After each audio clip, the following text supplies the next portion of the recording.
Magandang araw po.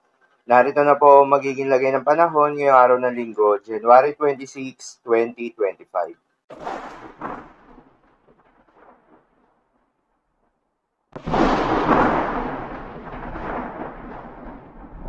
Sa kasalukuyan na tayo sa pag-asa, Northeast monsoon pa rin o hanging amihan ang patuloy na nakakaapekto sa buong bahagi ng Luzon. Bahagya nga itong humina, kaya asahan na magiging mainit rin ang panahon lalo na sa bandang tanghali hanggang hapon. Ngunit asahan pa rin ang maulap na kalangitan na may kasamang mahihina hanggang sa katamtaman ng mga pag-ulan. Habang easterlies naman o yung mainit na hangin galing sa may karagatang Pasipiko, ang nakakaapekto pa rin sa buong bahagi ng Visayas at Mindanao. Dahil dito ay asahan pa rin yung bahagya hanggang sa maulap na kalangitan na may kalat-kalat ng mga pag-ulan at thunderstorms. Magandang balita naman dahil ayon sa pag-asa ay wala pa rin tayong binabantayan na low pressure area o bagyo sa loob o malapit sa Philippine Area of Responsibility na maring makaapekto sa ating bansa hanggang sa susunod na 3 araw. Samantala, isang panibagong kumpol ng mga kaulapan ang namataan sa silangan ng Mindanao sa labas ng Philippine Area of Responsibility. Base sa kasalukuyang pagtataya ng weather models, hindi ito inaasahang maging isang ganap na low pressure area sa mga susunod na araw. Base naman sa Tropical Cyclone Threat Potential Forecast ng Pag-asa, isang tropical cyclone-like vortex ang maaaring mabuo sa loob ng Philippine Area of Responsibility sa may silangan ng Mindanao sa huling linggo ng Enero, pero mababa ang tsansa na maging isang ganap na bagyo ito.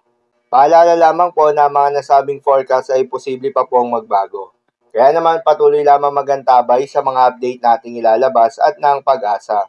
At dahil nga sa epekto nitong easterlies, asahan ngayong araw sa Caraga, Zamboanga Peninsula, Barm, Southern Leyte at Eastern Samar ang maulap na kalangitan na may kalat-kalat ng mga pag-ulan at thunderstorms.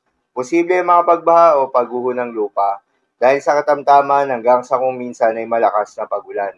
Habang sa Batanes ay asahan naman yung maulap na kalangitan na may kasamang mga mahihinang pag-ulan.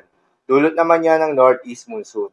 At sa Metro Manila at nalalabing bahagi pa ng Luzon ay asahan naman yung bahagyang maulap hanggang sa maulap na kalangitan na may kalat-kalat na mga mahihinang pag-ulan na dulot din ng northeast monsoon. At sa nalalabing bahagi pa ng ating bansa ay asahan naman yung bahagyang maulap hanggang sa maulap na kalangitan na may kalat-kalat na mga pag-ulan o thunderstorms na dulot ng easterlies.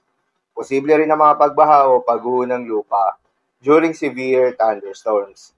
At para naman sa magiging lagay ng mga dagat baybayin, ayon sa Pag-asa ay walang nakataas na gale warning sa anumang seaboards ng ating bansa.